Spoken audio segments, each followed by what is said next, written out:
Good thing about these two, you fall off, you don't do much damage. Yeah, definitely. You don't want the $10,000 bills from the Flash Road bikes. 9 times down of 10, yeah.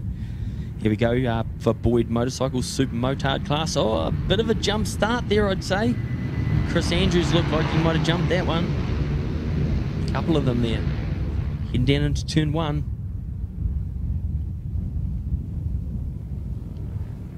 Good little bunched up pack, but they all seem to get through.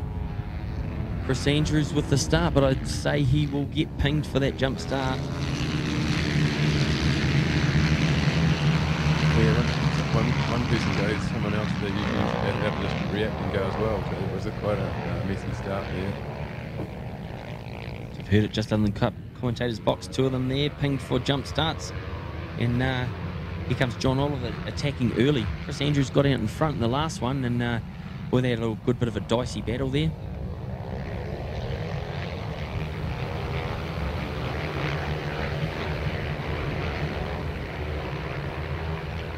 What have got the fastest engines out there with the manufacturers? Probably a V-twin, I suppose. Yeah, I'm not too sure. I don't know if Nick Campenhout can... These are all 450s. He's on that 700, and he was real hard to keep up with. But yeah, I was getting... when I was down on the 1,000 yesterday, I was getting roughed up by a few of these boys. They're quite aggressive, aren't they? They're not putting the foot out and standing on the rear brake and sliding them in like they used to muck around doing, are they? They're just genuinely fast, and that's why the lap times are coming down. Yeah. John Oliver there out in front, and he's leading Chris Andrews, but Chris will unfortunately be getting pinged with a 20-second jump start there. Tony Herney, who's right up there in the championship, he's in 3rd place. Hamish Boyd in 4th. Andrew McLaughlin in 5th. Mike Kyle there in 6th place. Dan Nicholson in 7th. Luke Cabral in 8th. Mark Oliver in 9th. Grant Ridley in 10th. Glenn Eccleston must be out there. I think he's the one out on the 1,000 as well. He's in 11th place. Campbell Brown there. Oh, bit of a change there. Glenn's up to 10th and Campbell into 11th. Clement Laffron there in 12th place. Oh, now they've just mended our lap times, and Chris Andrews has dropped down to 13th. So it'll be interesting to see where he can fight his way back up to. And number 4, David Atchison, also pinged for that jump start, both of them. So they're in 13th and 14th, even though they're second on the track.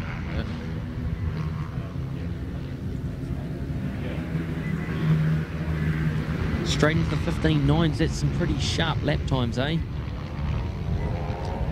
Yes, it is. Sort of overcast conditions, it's a warm track, but it's not raining. I think it's threatening over in the background. These two are going at it, aren't they?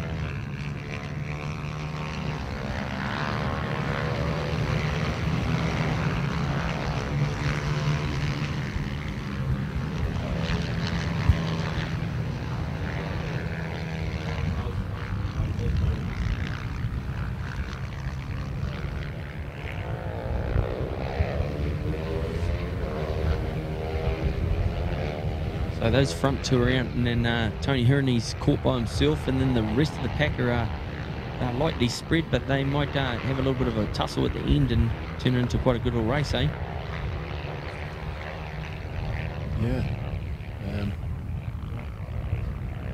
It'd be good if they all had to run really slippery tyres that are controllable to slide, so every corner they're just backtracking it. Yeah, I'd really like to still see the dirt section come in, eh, with a couple jumps and stuff like that. That'd be quite interesting.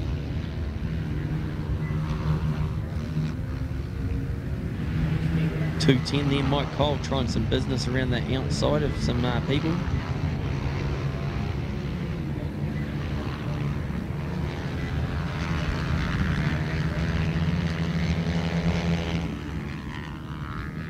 Even though Chris Andrews is doing 1 minute 15s out there, he's moving his way up through the pack slowly.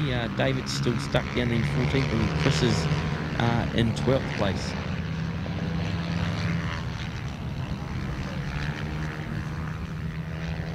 Oh, and Chris has gone through on the track. Even though he's going to be pinged that 22nd, he's still going to try and win this race, isn't he? That's right, yeah. You're a racer, you're a racer. You'll be trying to win no matter what. Tony Hurney there caught in third place, a bit of a lonely ride, and then the rest of the pack's hopefully splitting up.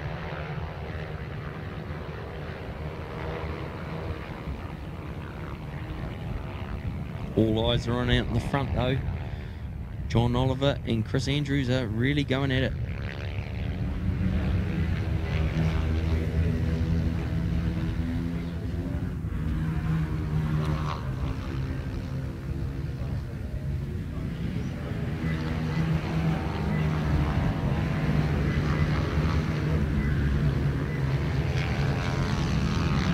Still down in the 15.5, so they're still pushing on.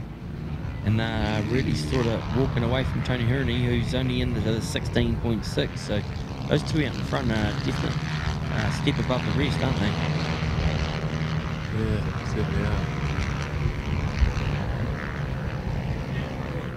Oh, he's gone. Oh, here we go. On the outside.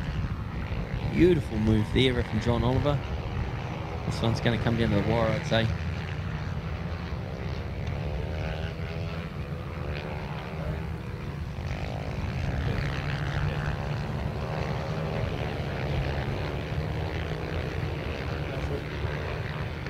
Very interesting, eh? Both of the riders seem to have their little strong spots. Chris seems to be real good down into this chicane, into the last corner and steals yards, and John lined him up for a great move down over in the back.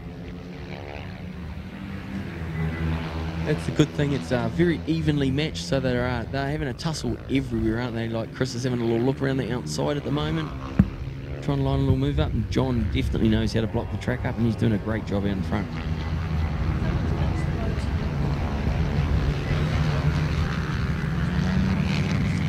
One thing with these motards, for motocross guys thinking about having a go, I rode a CR 500 at Wanganui one year, and I didn't have the 17-inch front wheels, no 17-inch wheels, so I just 21 front and 18 rear, and put road tyres on. And I went a second lap faster than I did when I rode the same bike with 17s on it. So it's not the end of the world just putting road tyres on your motocross wheels and you're away laughing. Yeah. Probably the biggest gap of the race that we've seen there. John Oliver really pushing on and just trying to get away from Chris Andrews, but here we go again. Chris is right back on the tail. Tony Hurney there on a lonely ride, but then we've got a nice little four-pack bunching up. Oh, with a nice pass down there into that chicane. Checkered flag there. Oh, dragged the line. Great race there. John Oliver on the track. Chris Andrews comes across the line in second place, but once he gets his little time penalty, it'll be quite interesting to see where he drops back to.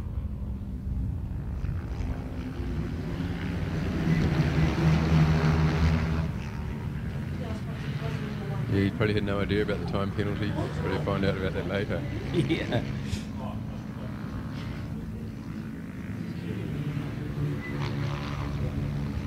20 seconds is quite a bit really for a short race.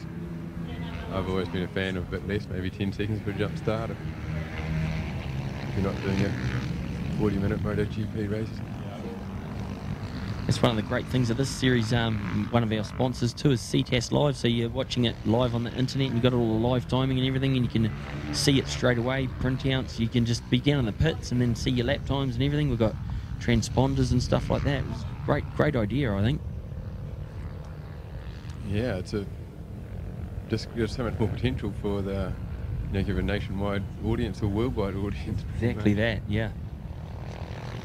And it's great when you're down in the pits, you know instantly, you just from your little phone app, you just log straight in there and you can see what you're doing the whole day. There's back in your day, one guy up there with a stopwatch, wasn't he, and writing it down, or you always have to bring your partner along and then write it down on a piece of paper. Yeah, it's a bit better now. People with stopwatches timing other riders, but it's all there in front of you now.